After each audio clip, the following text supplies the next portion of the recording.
नाही नाही, मी एवढ्या सकाळी उठली नाही, माझ्या मम्मीने मला जबरदस्ती उठवलं. तर आज बँकेची खूप जास्त कामं होती तर ती केली पटकन जाऊन. आणि सकाळ सकाळी बापरे यांची किरकिर एवढी, वैताग आलेला आज मला. भाई ये सब मेरे से मत करवाओ यार, मत करवाओ, मौत आती है मेरे को ये सब करने में, वो भी सुबह सुबह यार. त्याच्यानंतर मग मी प्याली कोकोनट वॉटर, खूप मस्त वाटलं, जरा रिलॅक्स वाटलं सकाळ सकाळी. पण एवढ्यामध्ये काय माझी भूक जात नाही म्हणून मी पटापट निघाली घरी जायला. घरी आल्या आल्या मी आधी नाश्ता करून घेतला आणि मग बघत बसली फोन, कारण फोन बघितल्याशिवाय माझा दिवस जात नाही. आणि मग त्याच्यानंतर मी सगळी कामं वगैरे करून घेतली आणि मग झोपली. मग संध्याकाळी आम्ही गेलेलो तलावाजवळ. इकडे मी एक गोष्ट मिस करत होती, ते म्हणजे रुद्र.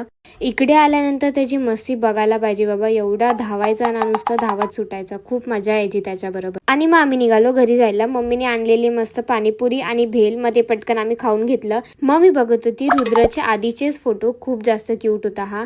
त्याच्यानंतर मग आम्ही गेलो राऊंड मारायला. असा होता माझा आजचा दिवस. भेटू आता उद्याच्या ब्लॉगमध्ये. Bye bye.